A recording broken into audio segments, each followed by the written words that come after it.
Brienne of Tarth is one of my favorite characters in A Song of Ice and Fire, because she represents a dying breed of people in this world, that being a genuinely good person. When we are first introduced to Brienne during A Clash of Kings, she immediately sets herself apart because she is a woman who shows knightly qualities and wants to be a member of Renly Baratheon's King's Guard. And immediately, during her interactions with Catelyn Stark, she distinguishes herself from the rest of the knights around her by virtue of the fact that even though she isn't a knight, she has the genuine good qualities that you would want to see in a knight. Catelyn Stark in A Clash of Kings often views Brienne as green around the ears and says that her outlook on life will change and be altered when she is introduced to the real world. And while Catelyn was partially right in her analysis of Brienne of Tarth's future character trajectory, she was also wrong, because throughout all of the shit that Brienne of Tarth goes through, she stays a good person. And no character better showcases this than her relationship with Jaime Lannister. I've spoken about this in my videos regarding Jaime, and I will continue to speak about it in future videos with Jaime, but Jaime has this misconception about knights in Westeros, where being a good quality knight is something of the past. That back during the days of Arthur Dayne, during Barristan the Bold, during Sir Duncan the Tall's era, it was much easier and simpler to be a kind and good and genuine knight.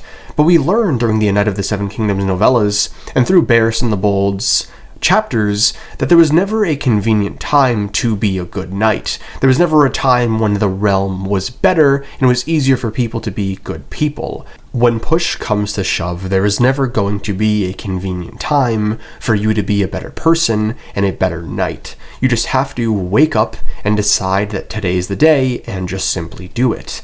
And that is the lesson that Brienne of Tarth teaches Jaime Lannister.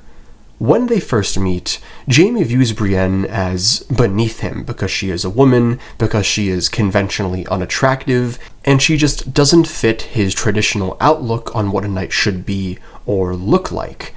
But throughout his journey with Brienne, he starts to realize how beautiful of a character and a person Brienne of Tarth is. Brienne is someone who has been through her fair share of shit. She has been insulted, made fun of, played with her entire life. She is never taken seriously by anyone. She is called ugly and grotesque. She is bullied by every single person around her, and for the most part, she doesn't have any real friends, which is why it is so beautiful when Jaime Lannister becomes her first real friend. In a world full of men like Jaime Lannister, who have given up on the idea of being a true knight, Brienne, while not being a knight at all, lives up to the values and traditions of knighthood better than anyone else. She stays true to her morals, she looks out for the little guy, she stands up for what she believes in, and she doesn't stand for injustice. And this is part of what makes her so enjoyable early on, but also what makes her so green around the ears. When we first meet her, she doesn't have a full understanding of the world around her, but that is something that she will come to learn during A Feast for Crows. After the events of A Storm of Swords, and we watch Jaime and Brienne's relationship unfold, we watch Jaime's walls come down due to being around Brienne of Tarth so much. She is a light for him to follow, and she is the exact reason that Jaime is trying to become a better person, because in seeing Brienne, he has been motivated to be more like her. And for Brienne of Tarth, Jaime has the opposite effect on her.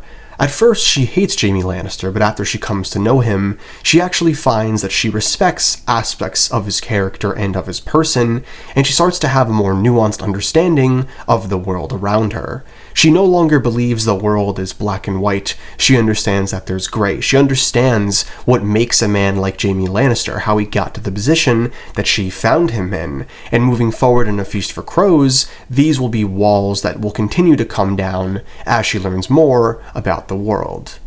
And now during A Feast for Crows, Brienne makes it her mission to find Sansa and or Arya Stark, and she goes around specifically trying to find Sansa in A Feast for Crows. And unfortunately, she is looking in all the wrong places. And this leads her chapters to be very frustrating for a lot of readers because it kind of feels like she's just spinning wheels and never really getting anywhere. And while I will admit that when I first read A Feast for Crows, I thought Brienne's chapters were pretty boring, my opinions on Brienne of Tarth and the way her chapters unfold during A Feast for Crows has completely flipped, and I now adore her chapters.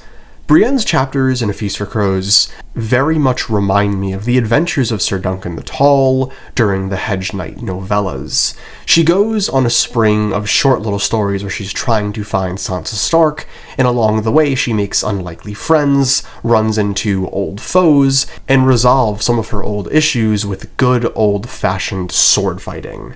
And that is the enjoyment in this character for me now. She very much reminds me of Sir Duncan the Tall, but with more to chew on during her chapters.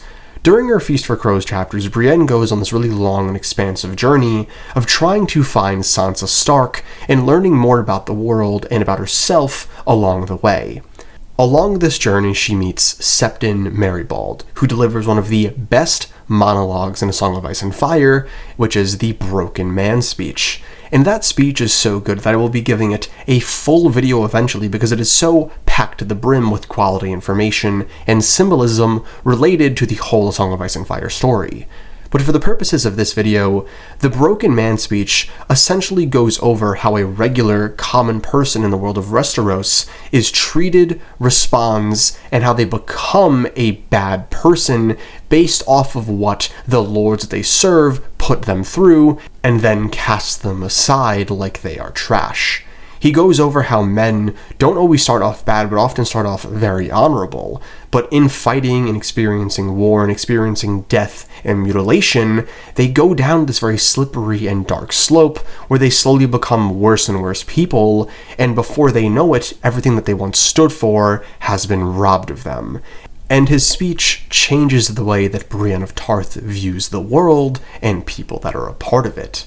Also along her journey, she meets a few other people at first she doesn't think she can trust due to the fact that she has preconceived notions about the way that these people look, but after getting to know them and understanding their role in the world, Brienne of Tarth learns on her journey that sometimes you can trust people and sometimes you can't.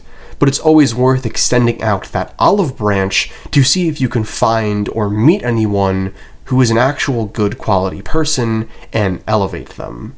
But with that being said, what I really just love about Brienne of Tarth is that no matter how much she is scarred, beaten, or bullied, she stays a quality good person and always tries to put her best foot forward in any given situation that she is a part of. And what I also love about this character is the way in which she ties together multiple story arcs at once. At the end of A Feast for Crows, Brienne of Tarth is taken by Lady Stoneheart and the Brotherhood Without Banners, and is essentially told that if she doesn't go and get Jaime Lannister and bring him back to Lady Stoneheart, Podrick will die. And I am of the personal belief that in the Winds of Winter, Brienne of Tarth is going to be the one to kill Lady Stoneheart in order to protect Jaime, because she knows the full context of what's going on, and Lady Stoneheart is this embodiment of hate that no longer cares about nuance. I believe this will bring Brienne of Tarth's arc full circle, where in many ways she will now be just like Jaime Lannister, but she will never give in to that darkness that he gives into. She will be committing an act that the world may view as dark and evil and be blamed for it, much like what happens with Renly, but when push comes to shove, she will be doing something honorable even if it means that she is going to be tainted with it for the rest of her life, because it is simply the right thing to do. So to quickly sum up my points, the reason that I love Brienne of Tarth is that in the face of immense oppression, difficulty, fear, pain, and suffering, Brienne, regardless of all of that, does her absolute best to be the best, highest quality person that she possibly can be at any given time. And throughout the 5 books, she is constantly trying to grow, constantly adapting, constantly changing for the better as a character, and I think this is something that is going to continue into the Winds of Winter.